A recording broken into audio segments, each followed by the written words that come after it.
ভাবুন তো, দারুণ সব পরিকল্পনা আর দক্ষতা থাকার পরও আমরা অনেক সময় কেন পিছিয়ে পড়ি? কারণটা হলো আমাদের নিয়ন্ত্রণহীন মন। আজকের এই বিশ্লেষণে স্বাগতম।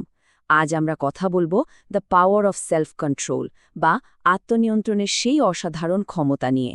এই পুরো আলোচনাটি এমনভাবে সাজানো হয়েছে যেন আমরা শিখতে পারি কিভাবে নিজের মনকে জয় করে জীবনে স্থায়ী সফলতা আর স্থিরতা অর্জন করা যায়। চলুন শুরু করা যাক। একটু গভীরে যাওয়া যাক।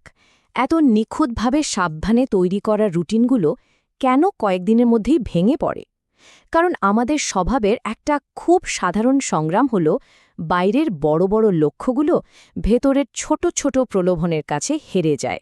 রুটিন হয়তো বলছে এখন মনোযোগ দিয়ে কাজ করতে হবে, কিন্তু মন হয়তো বলছে একটু সোশ্যাল মিডিয়া স্ক্রল করতে বা একটু আরাম করতে।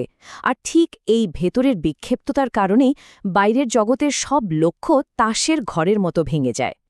পর্ব ১, দি ইনভিজিবল স্টিয়ারিং হুইল বা অদৃশ্য স্টিয়ারিং হুইল।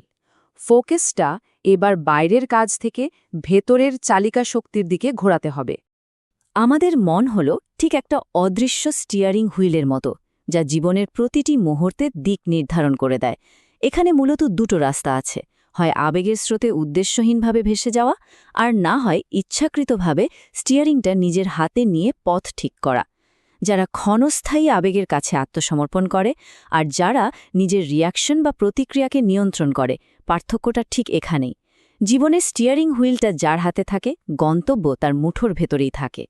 পর্ব ২, আইডেন্টিটি বা পরিচয়েই আসল পরিবর্তন আনে, মানে হল একেবারে ভেতর থেকে রূপান্তর। দীর্ঘস্থায়ী পরিবর্তনের জন্য শুধু কয়েকদিন ভালো সাজার অভিনয় করলে কিন্তু চলবে না। ভেতর থেকে একজন নিয়ন্ত্রিত মানুষের পরিচয় ধারণ করতে হবে। আত্মনিয়ন্ত্রণ ব্যাপারটা আসলে কি? ধরুন আপনার ভেতরে একটা পানিতে ভরা গ্লাস আছে।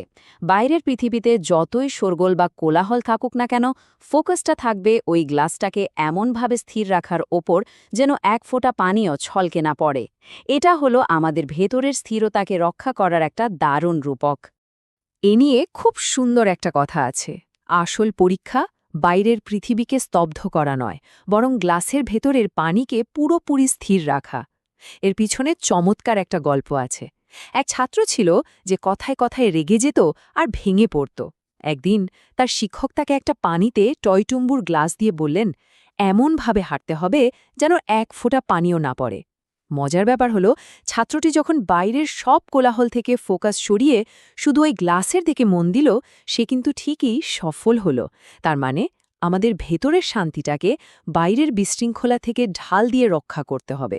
পর্ব ৩, 3 সেকেন্ড মেন্টাল উইন্ডো বা প্রতিক্রিয়ার সেই সবচেয়ে ক্রিটিক্যাল মুহূর্তটা জয় করা। সাইকোলজি থেকে এবার একটু বায়োলজির দিকে নজর দেয়া যাক। এখানে ম্যাজিক নম্বরটা হলো ৩। আমাদের মস্তিষ্ক যে কোনো উদ্দীপনা বা বাইরের ঘটনায় রিয়্যাক্ট করতে ঠিক ৩ সেকেন্ডের একটা ছোট্ট উইন্ডো ব্যবহার করে। হ্যাঁ, মাত্র ৩ সেকেন্ড। আর এই সংক্ষিপ্ত মুহূর্তগুলোই ঠিক করে দেয় আমাদের পরের পদক্ষেপটা কি, ভালো কিছু আনবে নাকি সব ধ্বংস করে দেবে। এই ছোট্ট ৩ সেকেন্ডের মেন্টাল উইন্ডোটাকে কিভাবে সবচেয়ে বড় অস্ত্র বানানো যায় সেটা এবার ধাপে ধাপে দেখা যাক। ধরুন খুব রাগ হচ্ছে, সঙ্গে সঙ্গে রিয়্যাক্ট না করে জাস্ট ৩ সেকেন্ড থামতে হবে। ভয় লাগলে পিছিয়ে না গিয়ে ঠিক ৩ সেকেন্ড একটা গভীর শ্বাস নিতে হবে। আর যখন খুব আলসেমি লাগবে, নিজেকে শুধু একটা ৩ সেকেন্ডের প্রশ্ন করতে হবে, এটা কি ভবিষ্যতের লক্ষ্য অর্জনে সাহায্য করবে? এই সামান্য একটা বিরতি ধ্বংসাত্মক আবেগকে থামিয়ে একদম লজিক্যাল আর হিসেবি সিদ্ধান্ত নিতে ম্যাজিকের মতো কাজ করে। পর্ব ৪, আবেগ বনাম যুক্তি। আমাদের মস্তিষ্কের সেই ন্যাচারাল ইনব্যালেন্স বা ভারসাম্যহীনতা। যৌক্তিক সিদ্ধান্ত নেওয়াটা কেন প্রতিনিয়ত রীতিমতো পাহাড়ে ওঠার মতো কঠিন যুদ্ধ বলে মনে হয়? পেছনের ডেটাটা শুনলে রীতিমতো চমকে যেতে হয়।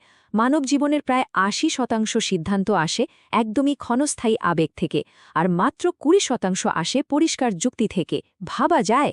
তাই যখনই রাগের মাথায় ভুল কাজ হয়ে যায় বা আলসেমি করে কোনো বড় সুযোগ হাতছাড়া হয়, ধরে নিতে হবে লজিক নয়, ইমোশন তখন ড্রাইভিং সিটে বসে পড়েছিল। নিজের জীবনের নিয়ন্ত্রক তো নিজেই, কিন্তু ভেতরের ঢাকের শব্দ এত বেশি যে সেই নাচ আর সামলানো যায় না। এক ভীষণ প্রতিভাবান মিউজিশিয়ানের জীবনে ঠিক এটাই ঘটছিল। ছোটবেলা থেকেই অতিরিক্ত চঞ্চল আর রাগী স্বভাবের কারণে সে বারবার ভুল সিদ্ধান্ত নিয়ে নিজের ক্যারিয়ারটা নষ্ট করছিল। তখন তার গুরু তাকে ঠিক এই কথাটা বলেছিলেন, ভেতরের এই আবেগের কোলাহলকে শান্ত করতে না পারলে জন্মগত ট্যালেন্টও যে আসলে কোনো কাজে আসে না, এটা তারই একটা জ্বলন্ত প্রমাণ।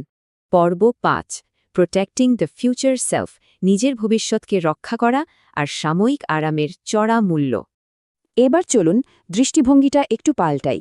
বর্তমানের এই ছোট ছোট আরাম বা প্রশ্রয়গুলো কিভাবে আমাদের ভবিষ্যতের বড় বড় সাফল্যগুলোকে কেড়ে নিচ্ছে সেটা বোঝা একদম মাস্ট। ঘণ্টার পর ঘণ্টা উদ্দেশ্যহীনভাবে মোবাইল স্ক্রল করা, অসময়ে ঘুমিয়ে পড়া বা সামান্য পরিশ্রমে হাল ছেড়ে দেওয়া, এগুলোর মানে কি জানেন? এর মানে হলো বর্তমানের কয়েক মিনিটের ক্ষণস্থায়ী শান্তির বিনিময়ে ভবিষ্যতের সমৃদ্ধিটাকে নিলামে তুলে দেওয়া। তাৎক্ষণিক তৃপ্তির জন্য দীর্ঘমেয়াদী স্বপ্নগুলোকে বিসর্জন দেওয়াটা সত্যি এক বিশাল ক্ষতি। আজকের অনুভূতিগুলোকে যদি নিয়ন্ত্রণ করা না যায়, তবে জীবনের সবচেয়ে কাঙ্ক্ষিত জিনিসটাই হারাতে হবে। দিগ্ভ্রান্ত এক যুবকের জীবনে শুধু এই একটা বাক্যই পুরো গেম চেঞ্জার হয়ে দাঁড়িয়েছিল, যখন সে বুঝতে পারল যে ওই মুহূর্তে দুর্বল সিদ্ধান্তগুলো তার ভবিষ্যতের স্বপ্নগুলোকে একটু একটু করে খেয়ে ফেলছে। ঠিক তখন এই উপলব্ধিটাই তার জীবনে এক যুগান্তকারী পরিবর্তন নিয়ে আসে। পর্ব ৬, মাইক্রো ডিসিশনের শক্তি, প্রতিদিনের ছোট ছোট বিজয়ের মাধ্যমে নিজেকে শক্তিশালী করে তোলা। জীবনে বড় কোনো পরিবর্তনের জন্য কিন্তু রাতারাতি পাহাড় সমান কিছু করে ফেলার দরকার নেই। দরকার হলো ছোট কিন্তু ধারাবাহিক নিয়ন্ত্রণের। এই স্পেসিফিক ছোট ছোট দৈনন্দিন অভ্যাসগুলোই আমাদের মস্তিষ্কের পুরো প্রোগ্রামিংটাকে নতুন করে সাজিয়ে দেয়। যেমন ধরুন, প্রতিদিন মাত্র 10 মিনিট পড়া, 15 মিনিট হাঁটা, স্ক্রিন টাইম জাস্ট 5 মিনিট কমানো, বা রাগ উঠলে শুধু 30 সেকেন্ড চুপ থাকা। ঠিক একজন ট্রেডারের মতো, যিনি বাজার নিয়ন্ত্রণ করার চেষ্টা বাদ দিয়ে নিজের ভয় আর লোভকে নিয়ন্ত্রণ করতে শিখেছিলেন। এই ছোট ছোট জয়গুলোই একসাথে মিলে একটা অটুট চরিত্র গড়ে তোলে। তাহলে পুরো ব্যাপারটা সারমর্ম কি দাঁড়াচ্ছে? অনেকেই ভাবেন আত্মনিয়ন্ত্রণ মানেই বুঝি নিজেকে 4 দেয়ালের মাঝে বন্দি করে রাখা। আসলে আত্মনিয়ন্ত্রণ কোনো কারাগার নয়, এটা হলো সম্পূর্ণ নতুন একটা দৃষ্টিভঙ্গি। প্রকৃত স্বাধীনতা কেবল তখনই আসে যখন ভেতরের ভয়, লোভ আর আলসেমিকে আমরা পুরোপুরি নিজেদের অধীনে নিয়ে আসতে পারি। এটাই হলো নিজের জীবনের লিডার হওয়ার আল্টিমেট ফ্রিডম বা চূড়ান্ত স্বাধীনতা। আজকের এই বিশ্লেষণটা আমরা একটা খুব জরুরি প্রশ্ন দিয়ে শেষ করব। এই যে মুহূর্তের আরাম, সেটাই কি আমাদের ভবিষ্যৎ ঠিক করে দেবে, নাকি আজ সেই অদৃশ্য স্টিয়ারিং হুইলটা আমরা নিজেদের হাতে তুলে নেব? ভেতরের পৃথিবীর নিয়ন্ত্রণ একবার নিজের হাতে নিতে পারলে বাইরের পৃথিবীর কোনো ঝড়ই আর রাস্তা আটকাতে পারবে না। চয়েসটা কিন্তু পুরোপুরি আমাদের হাতে। আশা করছি আজকের এই আলোচনা আমাদের চিন্তার জগতে নতুন একটা পথ তৈরি করতে দারুণভাবে সাহায্য করবে।